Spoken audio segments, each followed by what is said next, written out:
말씀 의지하여 믿음으로 금을 던져 믿는 자에게 능치 못하네.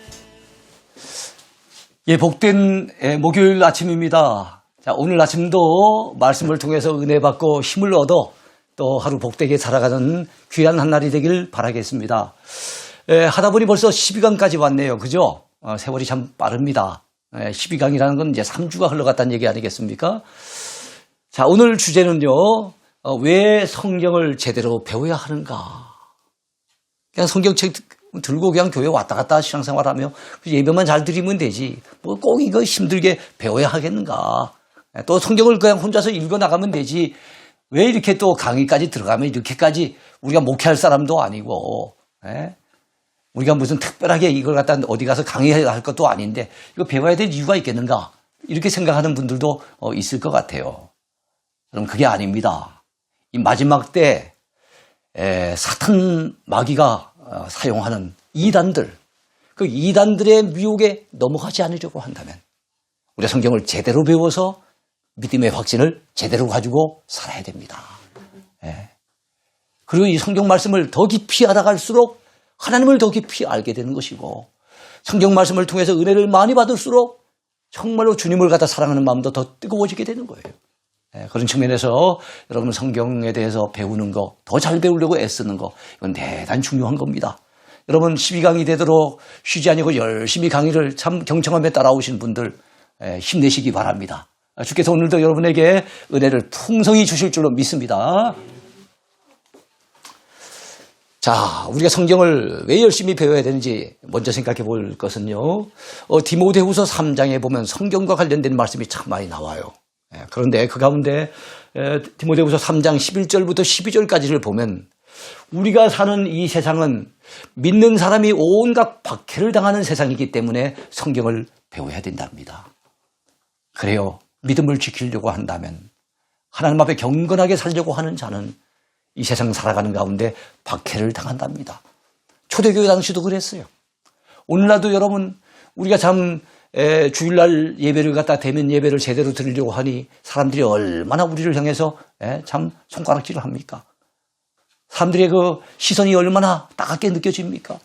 요즘 믿음 생활 잘하려고 하는 거 쉽지 않아요. 공무원들이라든지 아니면 요양시설에 근무하는 분들이라든지 많은 분들이 교회 나간다는 그 이유 때문에 사람들의 비난의 대상이 되고 있고 그래서 예배 나오는 것이 굉장히 참 부담되어지는 이런 경우를 보면서 야, 참 우리가 믿음 생활 바로 한다는 거 참 이 세상 살아가는 가운데 결코 쉽지 않구나 생각을 해요. 근데 여러분 바로 이런 환난 많은 세상, 시험 많은 세상, 박해가 많은 세상 가운데 살기 때문에 믿음 약한 사람은 넘어지기가 쉬워요. 확신이 없으면은 그 신앙이 흔들리기가 쉬워요. 그 믿음 뺏겨버릴 수 있습니다. 악한 마귀는 두루 다니면서 삼킬 자를 찾는다 그랬어요. 그래서 이렇게 환난 많고 박해가 많은 세상 가운데서 우리 믿음 지켜내려고 한다면 성경 말씀을 제대로 배워서 그 확신 위에 서야 될 줄로 믿습니다. 자, 그래서 초대교회 당시에도 고난이 많았지요. 박해가 많았어요. 그런데 여러분 바로 그 고난과 박해를 이겨낸 분들 어떤 분들이 이겨냈을까요? 정말 확신으로 무장된 분명한 신앙을 가진 분들이 이겨냈어요. 근데 여러분 확신은 어디서 오는 겁니까? 믿음은 들음에서 나며 들음은 그리스도의 말씀으로 말미암는다 그랬지요. 우리가 말씀을 들을 때 믿음이 생기고 그 믿음이 점점점 강화될 때 그게 10년 가운데 확신이 생긴 것 아니겠습니까? 바로 그렇게 확신을 가진 사람만이 말씀으로 무장된 사람만이 그리스도 예수의 강한 군사가 될 수가 있다는 거 여러분 기억할 수 있게 되길 바랍니다. 또한 여러분 우리가 하나님의 말씀으로 잘 무장해야 될 이유 그리고 또 말씀을 제대로 잘 배워야 될 또 다른 이유가 있어요. 세상은 환난과 박해가 많은 세상이기도 하지만 세상은 속고 속이는 세상이기 때문에 이런 속고 속이는 특징을 가진 이 세상 가운데서 우리가 마귀에게 넘어가지 않으려면 이단들의 꾀임에 빠지지 않으려면 우리가 내 믿음을 잘 지켜내려고 한다면 바로 성경 말씀을 제대로 배워서 말씀 위에 서야 된다는 거예요. 여러분 믿으시기 바라요. 제대로 알아야 됩니다. 모르면은요, 넘어가는 거예요. 그래서 덮어놓고 믿어라 이런 얘기를 많이 하는데요. 저는 그렇게 생각 안 합니다. 성경책 펼쳐놓고 믿어야 됩니다. 덮어놓고 믿지 말고 펼쳐놓고 믿어야 돼요. 펼쳐놓고 제대로 읽고 제대로 배워서 분명한 확신 가운데 우리 믿음이 세워져야 될 줄로 믿습니다. 특히 말세에는 사이비 이단 세력들이 얼마나 많이 일어나는지 몰라요. 그거는 우리 주님의 예언이었어요. 마태복음 24장이나 마가복음 13장이나 누가복음 21장 이런 데 보면 또 요한계시록 같은 데 보면요. 이 마지막 때가 되어지면요. 스스로가 자기가 그리스도라고 주장하는 메시아처럼 행세하는 이런 교주들이 엄청 일어난대요. 이런 이단 세력들이 엄청나게 일어난답니다. 그래서 그리스도가 여기 있다 저기 있다 하여도 가지 마라 그랬어요. 이런 사이비 이단 세력들이 교묘하게 성도들을 속이고 미혹하고 있기 때문에 그들의 미혹에 넘어가지 않으려면 우리가 말씀을 제대로 알아야 되잖아요. 그들은 주로 여러분 성경책을 던져놓고 다가오지 않아요. 성경 공부하자고 다가와요. 성경을 들이밀면서 다가와요. 성경 외에 다른 자기 교주가 쓴 또 다른 경전을 내세우면서 이단이 발전해 나가는 그런 경우도 있긴 하지만 여러분 대다수의 이단들은 성경을 잘못되게 해석해서 그 교주의 입맛에 맞춰서 그 이단의 구미에 맞춰서 그렇게 잘못되게 해석함으로써 사람들을 교묘하게 이렇게 미혹을 합니다. 그런데 우리가 말씀에 대한 지식이 짧고 말씀을 제대로 갖다가 이해하지 못하고 있으면 여러분 정말로 그들의 그 미혹에 쉽게 넘어갈 수 있다는 거예요. 그러하기 때문에 우리는 성경을 제대로 배워서 제대로 깨닫고 제대로 이해하고 그렇게 우리의 믿음을 지켜내야 될 줄로 믿습니다. 이 세상은 치열한 영적 전쟁터가 되어 있어요. 이 영적인 전쟁에서 우리는 반드시 이겨야 됩니다. 그 우리를 대적하는 이 악한 세력들, 우리를 미혹하려고 달려오는 그 이단 세력들, 그들의 배후에는 여러분 사탄이 역사합니다. 성경은 사탄의 별명 가운데 하나가 뭐라고 얘기합니까? 거짓의 아비래요. 거짓의 아비. 얼마나 능수능란하게 거짓을 한지 몰라요. 신천지는 이 거짓말을 통해 가지고 사람을 미혹하는데 그 거짓말을 통해서 미혹하는 것을 갖다 그들은 뭐라고 얘기를 합니까? 모략이라고 하는 단어를 쓰면서 거짓말을 갖다 정당화시키기도 하고 이럽니다. 이런 시대에 우리가 살고 있어요. 세상은 참 거짓이 많지요. 어떤 사람이 중국에 여행을 갔답니다.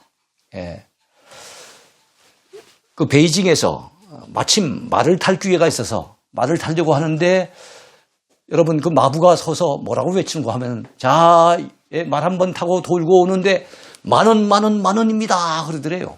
그래서 가만히 들어보니까 만 원을 굉장히 강조하는 그 느낌이 들어서 만 원 정도 같으면 한번 탈만하다 싶어가지고 여러분 말을 타고 한 바퀴 돌고 왔답니다.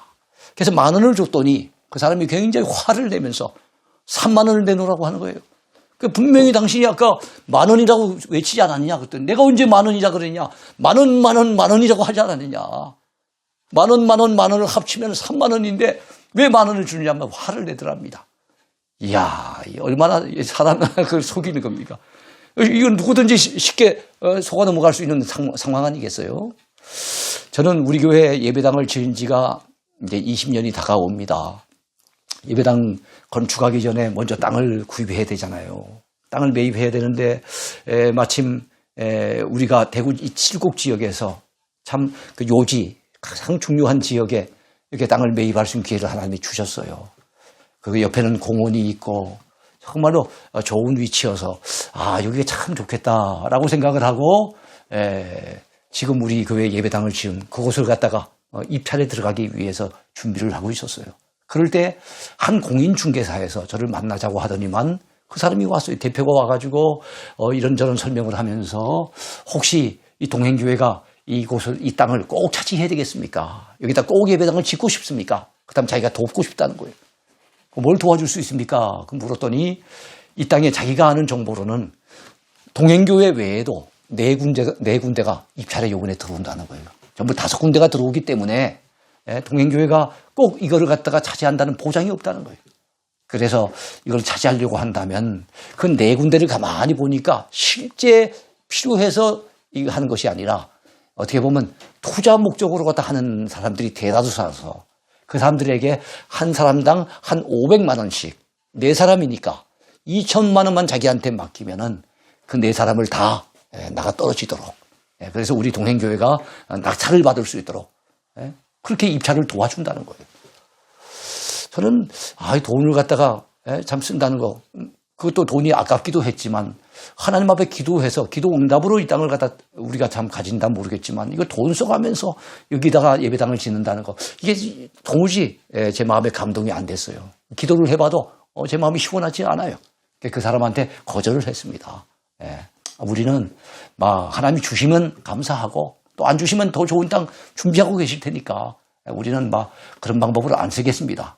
이래가지고 여러분 이 땅의 원래 가격에다가 10만 원만 더 얹어가지고 하나님 뜻이라면 우리에게 허락해 주세요 하고 입찰에 들어갔어요. 어떻게 되겠습니까? 우리 동행교회가 낙찰이 된 거예요. 왜 낙찰됐을까요?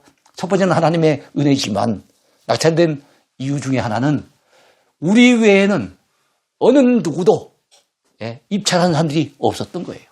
주변에 다른 땅들 이 조성되는 그 부지 가운데 다른 땅들에는 여러 곳에서 입찰이 들어왔는데 하나님이 우리 교회를 주시려고 다른 사람들은 다 막으셨는지 어쨌든 우리 교회만 입찰이 됐으니까 당연히 우리한테 돌아올 수밖에 없었겠죠.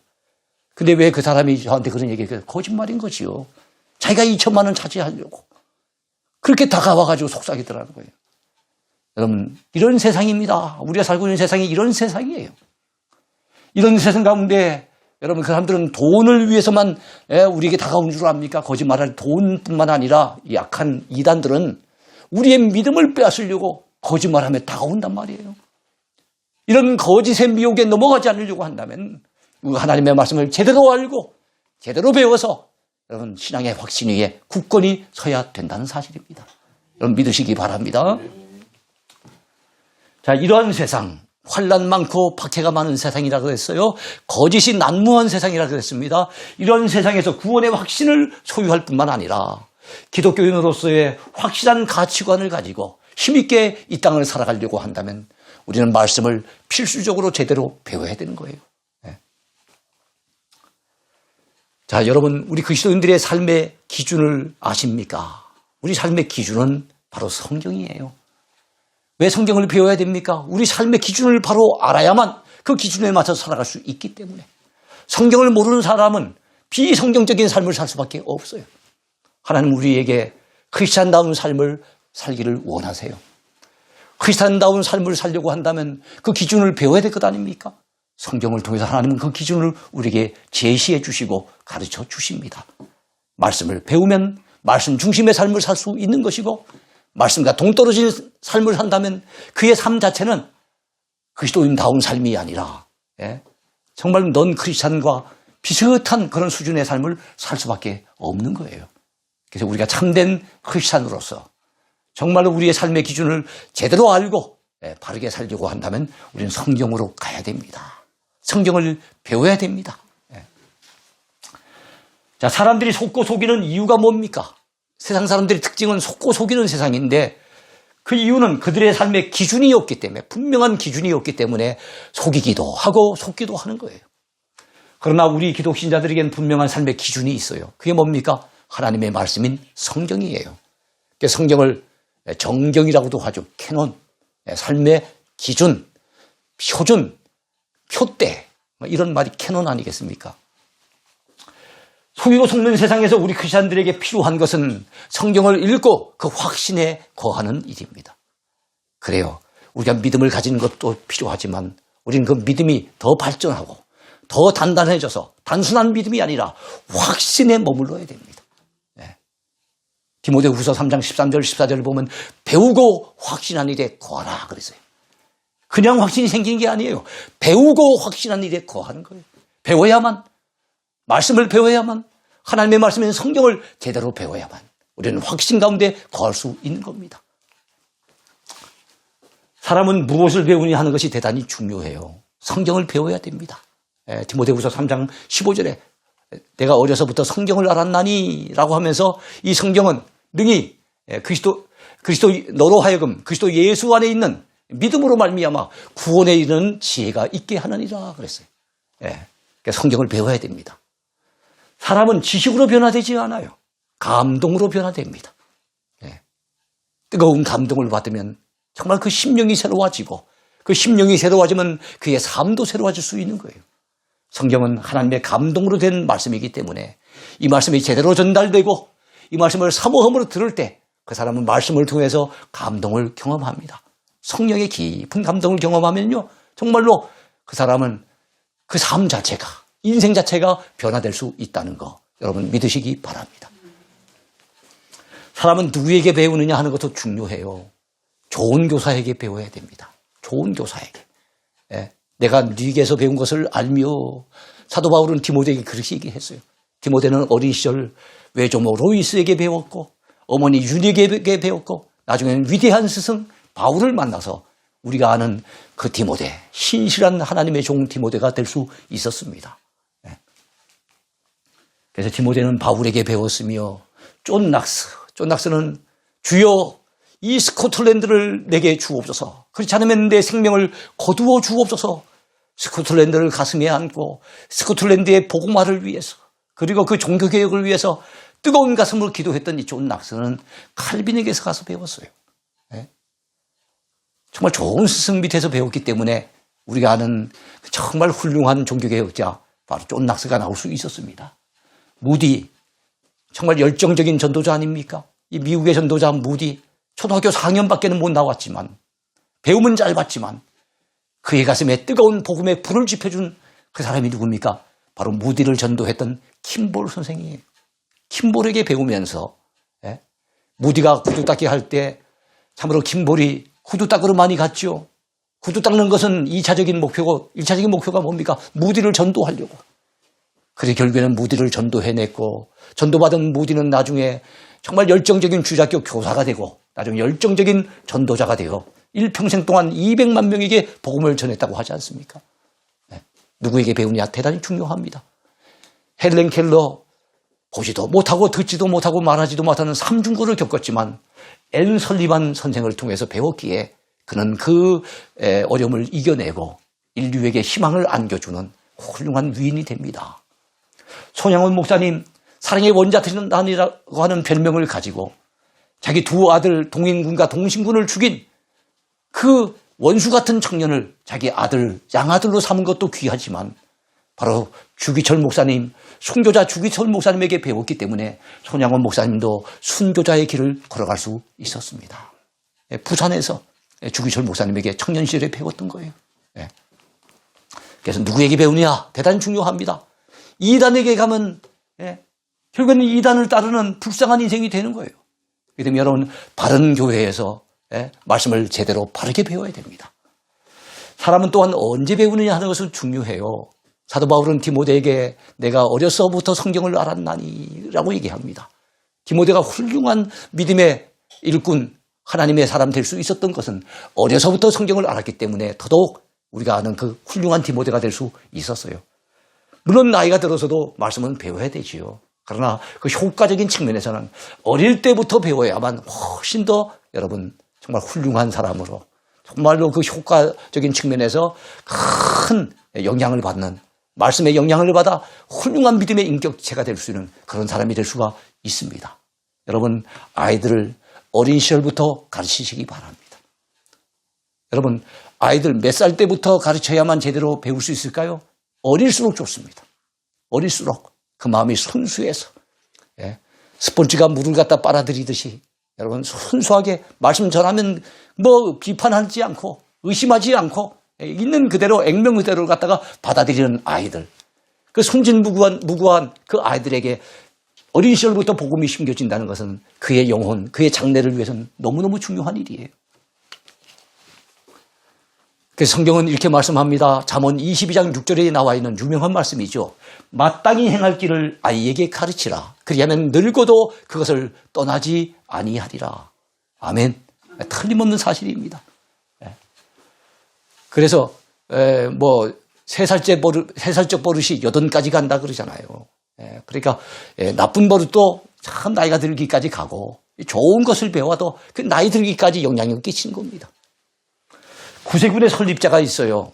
영국 사람이죠. 윌리엄 부드라고 하는 사람입니다. 런던의 그 빈민굴에서 그 불쌍한 사람들을 구제하면서부터 세상을 구원하는 군대를 만들고자 하는 그런 마음으로 구세군을 설립했던 윌리엄 부드. 그는 어린아이의 주일학교 교육이 참 중요한 것을 알았어요. 어린 시절부터 아이들에게 말씀을 갖다 씨앗을 제대로 심어주는 거 참 중요한 줄 알았어요. 그래서 그는 이런 말을 남깁니다. 그러므로 마귀가 우리 아이들의 마음밭에 악의 씨앗을 뿌리기 전에 우리가 먼저 손을 써야 한다. 그랬어요. 마귀가 우리 아이들의 마음밭에, 여러분 우리의 마음을 우리 예수님께서도 4가지 마음밭에다 비유하지 않았습니까? 4가지 땅에다 비유했죠. 그래서 우리 마음은 밭이에요. 말씀은 씨앗이고 밭도 중요해요. 그러나 씨앗을 갖다가 밭에 제대로 심어야 되겠죠. 하나님의 말씀의 씨앗을 가능하다면 어렸을 때 어린아이의 마음밭은 어떤 밭이겠어요? 좋은 땅이죠. 옥토와 같죠. 거기는 돌짝도 별로 없습니다. 가시덤불도 별로 없어요. 바로 그런 어린아이의 마음밭에 마귀가 악의 씨앗을 뿌리기 전에 먼저 우리가 손을 써야 되는 거예요. 먼저 복음의 씨앗을 뿌려야 되는 겁니다. 여러분 이 사실을 믿으시기 바랍니다. 정말 중요해요. 여러분 우리가 그래서 성경을 제대로 알아야 되겠는데, 그래서 알아서 확신을 가져야 되겠는데, 참 성경을 제대로 알지 못하고 그냥 되는 대로 믿으려고 하는 분들이 참 많아요. 그냥 교회만 왔다 갔다 하는 그게 신앙의 전부라고 생각하는 분들이 많아요. 그러면 안 됩니다. 아까도 말씀드렸지만 덮어놓고 믿기만 하면 된다. 아니에요. 성경책 펼쳐놓고 제대로 알고 믿어야 됩니다. 모르고 믿으면 안 돼요. 모른다는 말을 영어로는 뭐라 그럽니까? I don't know 그러죠. I don't know. 모른다는 말이 참 그 외국 말이 여러 개가 있는데 우리 몇 가지 같이 한번 나눠볼까요? 모른다는 말을 만약에 독일어로 한다고 한다면 뭐라 하겠습니까? 에메모흐, 에메모흐 그럽니다. 프랑스 말 불어로 한다면 뭐가 되겠습니까? 아리숑, 아리숑이 됩니다. 일본 말로 하면요, 아리끼리, 아리끼리라고 할 수 있겠지요. 인도 말도 있습니다. 인도 말. 인도 유명한 간디라고 하는 분 여러분 아시죠? 알간디 모르간디. 알간디 모르간디. 이게 모른다는 인도 말이에요. 여러분 이것이 중국말이 되면 뭐가 됩니까? 중국말. 갸우뚱. 갸우뚱 하면 이게 중국말로 모른다는 말인데, 또 아프리카 말도 재밌습니다. 아프리카 말로 모른다. 이런 말이 뭡니까? 긴가민가, 긴가민가. 긴가민가 하면은 안 되죠. 우리의 신앙생활이 긴가민가 하면 안 됩니다. 확신으로 무장해야 됩니다. 그러기 위해서는 말씀을 제대로 배워야 되는 거죠. 여러분 믿으시죠? 자, 그렇다면 성경 안에는 어떤 내용의 주제가 있을까요? 제가 성경을 오랫동안 읽고 연구하면서 깨달아 보니 결국에는 성경은 3가지 말씀으로 결국은 좁혀지더라고요. 성경 말씀은 3가지 주제. 어떤 주제일까요? 첫 번째는 계시입니다. 여러분 성경 말씀이 아니라고 한다면 하나님이 계시는지 아닌지 몰라요. 하나님이 계시다는 사실을 하나님 스스로가 알려주셔야만, 그래야만 우리는 하나님을 알 수 있게 되는 거예요. 하나님이 당신 자신을 우리에게 알려주시는 것을 계시라고 해요. 그 계시는 자연을 통해서, 눈에 보이는 자연 만물을 통해서, 또 내 마음속에 있는 양심을 통해서 하나님의 존재를 알려주시는 것을 자연계시 또는 일반계시라고 합니다. 그리고 하나님께서 직접 나타나셔서 현현하셔서, 그리고 어떨 때는 꿈을 통해, 환상을 통해, 기적적인 역사를 통해서 하나님 자신을 나타내시는 것을 특별계시라고 합니다. 또는 초자연계시라고 얘기를 해요. 그런데 여러분, 그 초자연계시, 특별계시를 통해서 정말 하나님을 제대로 아는 분들이 있었어요. 아브라함 같은 분들, 모세야, 모세야. 모세가 하나님의 말씀을 들었잖아요. 사울아, 사울아, 내가 어찌하여 나를 핍박하느냐. 하나님의 음성을 사울도 들었잖아요. 나중에 이제 바울이 됩니다만은. 이처럼 하나님을 직접 만나고 직접적인 경험을 했던, 특별한 체험을 했던 분들이 있어요. 그런데 하나님은 모든 것을 다 기적적으로, 특별한 방법으로 하지 않으세요. 하나님은 평소에는 일반적인 방법으로 다 세상을 이끌어 가십니다. 다만 특별한 경우에만 특별한 방법으로 하시는 거예요. 모든 일이 다 특별하게 된다면 그건 특별히 아닌 거죠. 그렇지 않겠습니까? 그래서 하나님은 모든 사람에게 다 직접 나타나시고 모든 사람에게 직접 환상을 보여주시고 직접 말씀하시진 않으세요. 그렇다면 과거에 아브라함이 경험했던 하나님, 모세를 부르셨던 하나님, 사울이 만났던 그 하나님, 우리가 제대로 알려면 어떻게 됩니까? 하나님은 그것을 위해서 오고 오는 세대의 많은 사람들이 하나님을 제대로 알게 하기 위해서 하나님을 계시해 주시기 위해 성경을 기록하게 하신 거예요. 성경 말씀은 하나님이 당신 자신의 뜻을 나타내시고 하나님의 약속을 갖다 주시고 그리고 또한 하나님께서 말씀으로 지시하시고 또 하나님이 지으신 백성에게 또는 택한 백성들에게 요구하시는 내용들이 있는 거예요. 이걸 다 한마디로 얘기한다면 계시라고 보면 됩니다. 하나님의 뜻을 전달하시고 또 하나님께서 뭔가 지시하시고 또 하나님이 원하시는 바를 요구하시고 그렇게 했을 때 하나님이 주시고자 하는 약속이 있었어요. 내가 그리하면 이리 하겠다라고 약속하셨죠. 이런 내용이 계시예요. 예를 든다면 모세를 통해서 하나님께서 이스라엘 백성들에게 약속을 주시잖아요. 어떤 약속을 주십니까?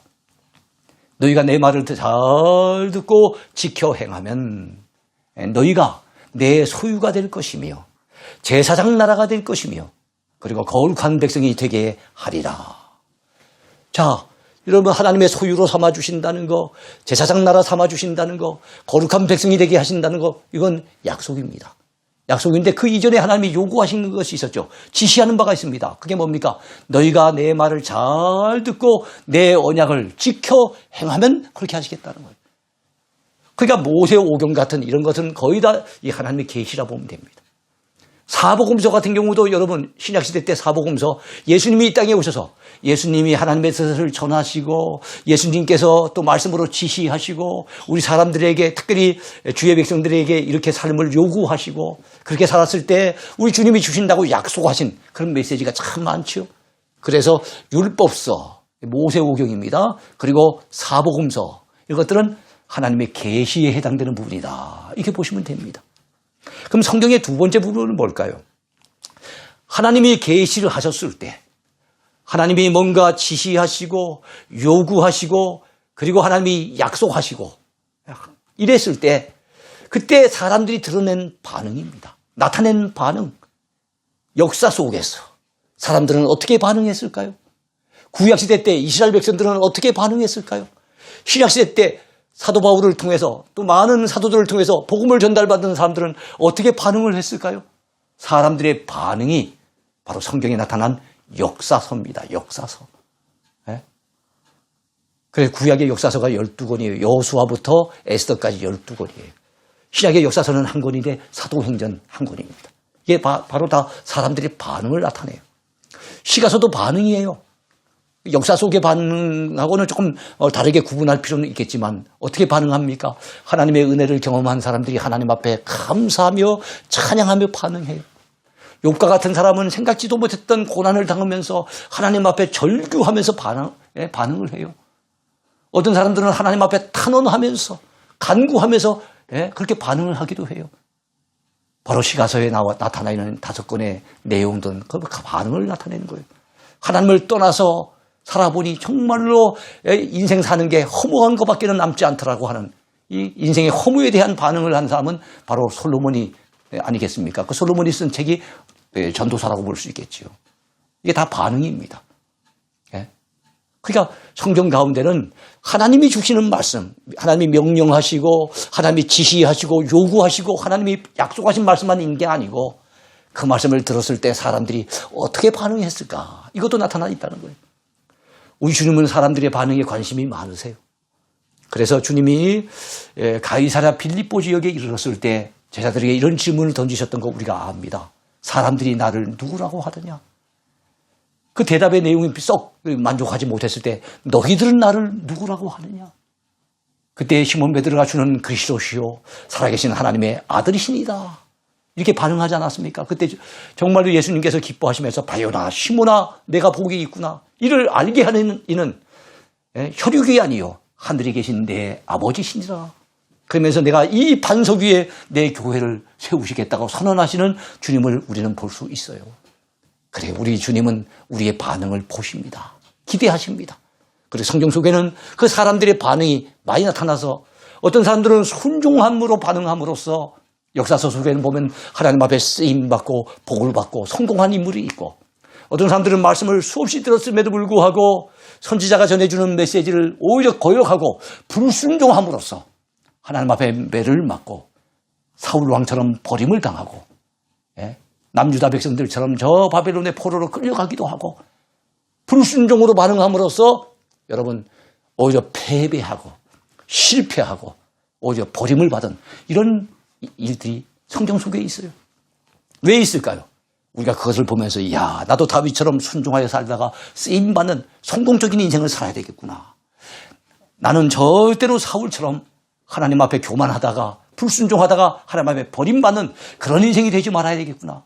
오늘 살아가는 우리들에게 그들이 본보기가 되잖아요. 선한 본보기가 되기도 하고 악한 본보기가 되기도 하고, 롤모델이 되기도 하고 타산지석이 되기도 하고, 우리가 본받고 바로 믿음으로 살려고 하시기 위해서 하나님은 바로 사람들의 반응과 관련된 성경도 성경 속에 포함시켜 놓았다는 거예요. 또한 여러분 성경 가운데는 어떤 말씀이 있겠습니까? 교종의 말씀이 있어요. 반응을 바로 하면 좋았겠는데 순종하며 반응해서 축복도 받고 하나님 앞에 쓰임받기도 하고 성공하는 인생을 살았으면 좋겠는데 그러지 못했을 때 하나님은 그들에게 징계하십니다. 그들에게 진노하십니다. 그런 말미암아 나라가 망하기도 하고 대적들에 의해서 짓밟히기도 하고 전염병 때문에 고생을 하기도 하고 결국에는 나라가 망해서 포로로 끌려가기도 하고 이럽니다. 그러나 하나님은 택한 백성을 포기하지 않으세요. 그리고 하나님은 하나님의 구원 계획을 포기하지 않으세요. 그 때문에 여러분 하나님 앞에 징계받은 백성도 회개하면 용서해 주세요. 한 시대가 하나님 앞에 버림을 받으며 고통을 당했지만 하나님은 그 다음 세대를 일으켜서라도 하나님의 뜻을 이루어 나가세요. 광야 1세대는 불순종하다가 광야 가운데 거의가 다 죽어버렸지만 멸망을 당했지만 광야 2세대를 일으켜서 하나님은 결국엔 가나안 땅을 정복하게 하세요. 이런 내용이 있지 않습니까? 그래서 여러분 이런 과정 속에서 하나님은 주의 종 선지자를 보내셔서 회개하라, 돌아오라, 하나님의 품에 돌아오라, 지금이라도 정신 차리고 회개하고 돌아서라고 하는 하나님의 말씀들이 또 쭉 많이 나와 있어요. 그 내용들은 교종이라고 한마디로 얘기할 수 있어요. 너희들 잘못됐으니 고쳐라는 거예요. 삶을 고치라는 겁니다. 마음을 고치라는 겁니다. 태도를 고치라는 겁니다. 그래서 그렇지 않을 때는 너희들이 하나님 앞에 매를 맞을 것이고 나라가 멸망을 당할 것이고 그리고 결국에는 버림을 당할 수 있다라고 하는 걸 경고를 해요. 그리고 지금이라도 돌아온다면 주시는 약속이 있어요. 돌아오라고 제지시하면서 지금이라도 돌아와서 말씀에 순종하면 지금이라도 돌아와서 정말로 하나님의 뜻을 행한다면 하나님이 이런 복을 주시겠노라고 새롭게 주시는 또 약속이 있어요. 이런 것들은 구약의 선지서에 많이 나타나 있고 신약 성경 가운데는 서신서에 많이 나타나요. 계시록도 마찬가지예요. 서신서의 내용들이 주로 뭡니까? 잘못 믿고 있는 교회, 잘못된 방향으로 가는 교회를 향해서 그렇게 믿는 거 아니야. 구원은 우리가 믿음으로 이루어지는 것이지 행위로 이루어지는 것 아니고 율법 지킴으로 이루어진 것 아닌데 로마 교회야, 갈라디아 교회 성도들아, 네 왜 그렇게 잘못된 길로 가느냐. 잘못된 부분을 지적하면서 돌이키도록 하는 이런 내용들이 주로 서신서의 내용이에요. 그래서 구약의 선지서나 신약의 서신서나 계시록 같은 것은 다 이 교종과 관련된 부분이다. 그러니까 성경은 결국 하나님이 계시하는 말씀, 또 사람들이 그 앞에 드러내는 반응, 그리고 그 반응이 옳지 못할 때는 하나님께서 고치라고 교종을 요구하시는 주의 종 선지자를 통해서 아니면 사도들을 통해서 잘못된 것을 고치라고 요구하시는 그런 내용의 말씀이 주를 이루고 있습니다. 여러분 그런 관점을 가지고 성경을 보시면 성경을 이해하는 데 굉장히 도움이 많이 될 거예요. 여러분 열띠게 강의하다 보니 벌써 30분이 흘렀네요. 벌써 아쉽게 헤어질 시간이 됐습니다. 오늘 강의 여기까지입니다. 여러분 말씀과 더불어 살면서 날마다 승리하시길 축원해 드리겠습니다. 감사합니다.